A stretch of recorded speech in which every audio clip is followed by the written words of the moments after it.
അവളോടുള്ള മോഹം അടക്കാനാവാതെ വന്നതും അവളുടെ കയ്യിൽ പിടിച്ചു ശക്തമായൊരു വലിയിൽ അവനവളെ നെഞ്ചോട് ചേർത്തിരുന്നു. കാശിയുടെ ദൃഢമായ കൈകൾ അവളുടെ നഗ്നമായ ഇടുപ്പിലൂടെ ഇഴഞ്ഞു. അവളൊന്നു പൊള്ളിപിടഞ്ഞതുപോലെ വിറയലോടെ കാശിയെ മുഖമുയർത്തി നോക്കി.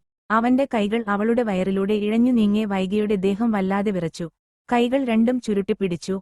അവന്റെ കൈ പതിയെ അവളുടെ വയറിൽ ഒന്നമർന്നതും വല്ലാത്തൊരു വെപ്രാളത്തോടെ വൈഗയുടെ കൈകൾ അവന്റെ കൈകളിൽ മുറുകെ പിടിച്ചു. സ്വപ്നത്തിലെന്നപ്പോൾ സ്വയം മറന്നുനിന്നവന്റെ കണ്ണുകൾ വൈഗയുടെ പകപ്പോടെ നോക്കുന്ന മിഴികളിലേക്കായി. നെഞ്ചിൽ ചേർന്നു നിൽക്കുന്നവളുടെ ദേഹത്തിന്റെ വിറയലും അവനറിഞ്ഞു.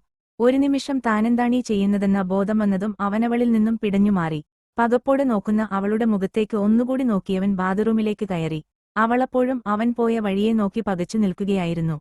ആ കൈകളുടെ സ്പർശനം അതുതന്നെ തരളിതയാകുന്നു. ഇന്നുവരെ താനറിഞ്ഞിട്ടില്ലാത്ത മറ്റൊരു വികാരം തന്നുമൂടുന്നത് അവളറിഞ്ഞു. വൈഗ ചുവന്നുതൊടുത്ത മുഖത്തോടെ വേഗത്തിൽ സാരി ഞൊറിഞ്ഞെടുത്തു. ഹൃദയം മുഴുവൻ പ്രണയം കൊണ്ട് നിറയുന്നു. പുതിയ മോഹങ്ങൾ ഉണരുന്നു. ഒരുപാട് സമയം കഴിഞ്ഞു അവൾ റൂമിൽ നിന്നും പോയി എന്ന് ഉറപ്പുവരുത്തിയാണ് കാശി ബാത്റൂമിൽ നിന്നും ഇറങ്ങിയത്. അവന്റെ മനസ്സ് ആകെ അസ്വസ്ഥമായി. എന്താണ് തനിക്ക് സംഭവിച്ചത്? അവളെ കാണുമ്പോൾ സ്വയം മറന്നുപോകുന്നു. എന്റേതല്ലെന്ന് തോന്നിപ്പോകുന്നു. അത്രയേറെ ഇഷ്ടം തോന്നുന്നു. അവനൊരു ചിരിയോടെ ബെഡിലേക്ക് മലർന്നു കിടന്നു. ആലിയും വൈഗയും മാത്രമായിരുന്നു അമ്പലത്തിൽ പോയത്. കാശി വീട്ടിലുള്ളതുകൊണ്ട് തന്നെ പെട്ടെന്ന് തന്നെ തിരിച്ചുവന്നു. തിരിച്ചെത്തിയത് മുതൽ വൈഗ് കാശിയെ പേസ് ചെയ്യാൻ ബുദ്ധിമുട്ടായിരുന്നു. അവന്റെ കൺമുന്നിൽ പെടാതെ അവൾ ഒഴിഞ്ഞു മാറി നടന്നു. രാവിലെ സംഭവിച്ചതൊക്കെ ആലോചിച്ചപ്പോൾ അവൾക്ക് വല്ലാത്ത ജാള്യത തോന്നി. കുറച്ചു കഴിഞ്ഞപ്പോൾ കാശിക്ക് എന്തോ അത്യാവശ്യമായി ഓഫീസിലേക്ക് പോവേണ്ടി വന്നു. വൈഗ് അതൊരു ആശ്വാസമായി. ഏട്ടത്തി, ഏട്ടൻ പോയില്ലേ? നമുക്ക് മൂന്നുപേർക്കും കൂടി ഒന്ന് ചുറ്റിയടിച്ചു വന്നാലോ? ഏട്ടത്തിക്ക് ഈ നാടൊക്കെ ഒന്ന് കാണാലോ? കാശി പോയതും ആലി വന്നു പറഞ്ഞു. കൂടെ ആദിയുമുണ്ട്. മൂന്നുപേരും അമ്മയോട് പറഞ്ഞിറങ്ങി. അവരുടെ കറക്കമൊക്കെ കഴിഞ്ഞു ക്ഷീണം മാറ്റാൻ മൂന്നുപേരും കൂടി ആലിയുടെ റൂമിൽ ഒത്തുകൂടി പോയ വിശേഷങ്ങൾ പറയുകയാണ്. കാശി അവർക്കു മുൻപേ എത്തിയിരുന്നു. അതുകൊണ്ടുതന്നെ വൈഗ റൂമിലേക്ക് പോകാതെ അവരുടെ കൂടെ ചുറ്റിപ്പറ്റി നടന്നു. എത്ര നേരമായി കാശി നിന്നെ വിളിക്കുന്നു? എല്ലാവരും കഴിച്ചു തുടങ്ങിയതിനു ശേഷം വന്ന കാശിയെ നോക്കി സാവിത്രി പറഞ്ഞു. ഞാനൊന്ന് ഉറങ്ങിപ്പോയി. അതും പറഞ്ഞവൻ വൈഗക്ക് അടുത്തായി ഒരു ചെയർ വലിച്ചിട്ട് അതിലിരുന്നു. ഒരു ചെറുപുഞ്ചിരിയോടെ അവൻ വൈഗയുടെ മുഖത്തേക്ക് ഒന്ന് പാളിനോക്കിയതും അവനെ തന്നെ ഉറ്റുനോക്കിയിരുന്നവൾ വേഗം മുഖം തിരിച്ചു പെട്ടെന്ന് കഴിക്കാൻ തുടങ്ങി. ഉള്ളിൽ നിറയുന്ന ആനന്ദത്തോടെ ഒരു നടുവീർപ്പിട്ട് അവനും മെല്ലെ കഴിച്ചു തുടങ്ങി. കിടക്കാനുള്ള സമയമായിട്ടും ആലിയുടെ പിറകിൽ തനിക്കു മുഖം തരാതിരിക്കുന്നവളെ കാശി ഇടം കണ്ണാലെ നോക്കി. കാശി അവിടെ നിന്നും എണീറ്റുപോയതും വൈഗ ശ്വാസം വലിച്ചുവിട്ടു. അവനടുത്തുണ്ടായിരുന്ന അത്രയും നേരം തന്റെ ഹൃദയം മിടിക്കാൻ പോലും മറന്നുപോകുന്നു.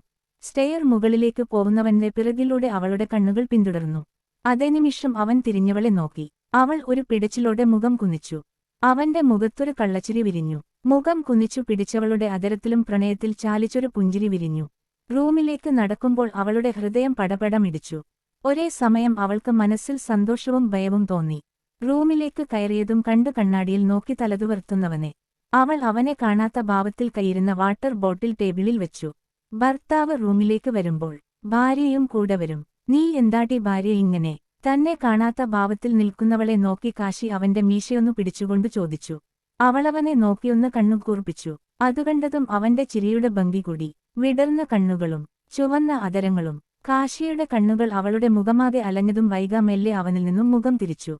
അവളൊന്നും മിണ്ടാതെ മുന്നോട്ടു നടന്നതും കാശി അവളുടെ കയ്യിൽ പിടിച്ചു നെഞ്ചിലേക്ക് വലിച്ചെടുപ്പിച്ചിരുന്നു. വൈഗ ഞെട്ടിപ്പോയി. അവളുടെ ഹൃദയമിടിപ്പൊരു നിമിഷം നിന്നപോലെ. ശ്വസിക്കാൻ മറന്നവൾ കാശിയുടെ മുഖത്തേക്ക് കണ്ണുമിഴിച്ചു നോക്കി. അവന്റെ കൈകൾ അവളുടെ ഇടുപ്പിലൂടെ ചുറ്റി അവനിലേക്കമർത്തി. വൈഗ കുതറിക്കൊണ്ട് ആ കൈകൾ അടർത്തി മാറ്റാൻ വെപ്രാളപ്പെട്ടതും കാശിയവളെ ഇത്തിരി ബലമായി തന്നെ അവന്റെ നെഞ്ചിലേക്ക് ചേർത്തു പിടിച്ചു. ഒന്നുമില്ല, ഇങ്ങനെ പിടക്കല്ലേ. ഞാൻ നിന്റെ കെട്ടിയോനല്ലേടി. അതോ നിനക്കെന്നെ അക്സെപ്റ്റ് ചെയ്യാൻ പറ്റില്ലെന്നുണ്ടോ? അവൻ പതിയെ ചോദിച്ചു. അവന്റെ സ്വരത്തിൽ ഒരു പതർച്ച പോലെ തോന്നിയവൾക്ക്. അവന് നേരെ നോക്കിയ അവളുടെ വിടർന്ന കണ്ണുകളിൽ ചുവപ്പ് പടർന്നു. അതരങ്ങൾ ചെറുതായി വിറച്ചു. അതുകണ്ടതും കാശി അവളുടെ ഇടുപ്പിലുള്ള തന്റെ പിടിവിട്ടു. അവന്റെ മുഖമൊന്നു മങ്ങി. അവനവളിൽ നിന്നും അകന്നുമാറി ബെഡിലേക്ക് കിടന്നു. അതുകണ്ടതും അവളുടെ ഉള്ളമൊന്നു വിങ്ങി. കണ്ണുകൾ നിറഞ്ഞു കാഴ്ചമറച്ചു. കാശി തന്റെ ഭർത്താവാണ്, തന്റെ താലിയുടെ അവകാശി. ആരെക്കാളും ഈ ലോകത്ത് തന്നിൽ അവകാശമുള്ളവൻ. താൻ അങ്ങനെ ചെയ്യാൻ പാടില്ലായിരുന്നു. അവന്റെ പാതിയാണ് താൻ. അത് മനസ്സുകൊണ്ടും ശരീരം കൊണ്ടും അങ്ങനെ തന്നെയാവണം. അത്രയും ആളുകളുടെ മുൻപിൽ താൻ തലകുനിച്ചു നിന്നപ്പോൾ തന്റെ കൈ പിടിച്ചയാളാണ്. അവളുടെ മുഖം ചുവന്നു, കണ്ണുകൾ നിറഞ്ഞൊഴുകി. കുറച്ചുനേരം കൂടി അങ്ങനെ നിന്ന് അവൾ പതിയെ ബെഡിലേക്ക് കയറി ചുവരിനോട് ചേർന്ന് കിടന്നു. തൊട്ടപ്പുറത്തു കിടക്കുന്നവന്റെ നിശ്വാസത്തിൽ നിന്ന് അറിയാം അവൻ ഉറങ്ങിയിട്ടില്ലെന്ന്. താൻ അവന്റെ മനസ്സിനെ വല്ലാതെ നോവിച്ചു.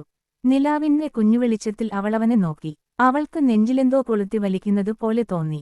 കാശി പതിയെ അവളെയൊന്നു നോക്കി ബെഡിൽ നിന്നും എണീറ്റ് ബാൽക്കണിയിലേക്ക് നടന്നു. തന്റെടുത്താണ് തെറ്റ്. അവൾക്ക് കുറച്ച് സമയം കൊടുക്കണമായിരുന്നു. ഇന്നുവരെ കാണാത്ത അറിയാത്ത ഒരുത്തനെ അവൾ എങ്ങനെ ഇത്രയും പെട്ടെന്ന് അംഗീകരിക്കും? അംഗീകരിക്കാൻ കഴിയുമെന്ന് എന്താണ് ഉറപ്പ്? അതോർത്തതും അവന്റെ മുഖം ചുവന്നു കണ്ണുകൾ നിറഞ്ഞു. അവൾക്ക് ഒരിക്കലും തന്നെ അംഗീകരിക്കാൻ കഴിയില്ലെങ്കിൽ തനിക്ക് അവളില്ലാതെ കഴിയുമോ? കണ്ണുകളിൽ ഉറക്കം വന്നുമൂടിയപ്പോൾ റൂമിലേക്ക് കയറാനായി തിരിഞ്ഞതും ശക്തിയിൽ എന്തോന്ന് നെഞ്ചോട് ചേർന്ന് അവനെ ഇറുകെ പുണർന്നിരുന്നു. അവന്റെ ഹൃദയത്തെ പിടിച്ചുലച്ചുകൊണ്ട് വൈഗയുടെ മൃദുലമായ ദേഹം അവനിലേക്ക് അമർന്നിരുന്നു. കണ്ണുനീരിൽ കുതിർന്ന അവളുടെ മുഖം അവന്റെ ഇടനെഞ്ചോട് ചേർന്നു. അവന്റെ കണ്ണുകൾ നിറഞ്ഞുപോയി. ഹൃദയം തുളുമ്പുന്നൊരു സന്തോഷത്തോടെ അവനവളെ അത്രയും ശക്തമായി തിരികെ പുണർന്നു. വൈഗ! അത്രയും പ്രണയത്തോടെ അവൻ വിളിച്ചതും വൈഗയുടെ കൈകൾ അവനെ അത്രമേൽ മുറുകെ പുണർന്നു. അവനൊരു ചിരിയോടെ അവളെ ഇരുകൈകളിലും കോരിയെടുത്തു റൂമിലേക്ക് നടന്നു. അവളവന്റെ നെഞ്ചിലേക്ക് പതുങ്ങി. പതിയെ അവളെ ബെഡിലേക്ക് കിടത്തി അരികിലായി അവനും കിടന്നു. അവൾ പതിയെ മുഖമുയർത്തി അവനെ നോക്കിയതും അവനവളെ വലിച്ച് അവന്റെ നെഞ്ചിലേക്കിട്ട് ഇറുകെ പുണർന്നു.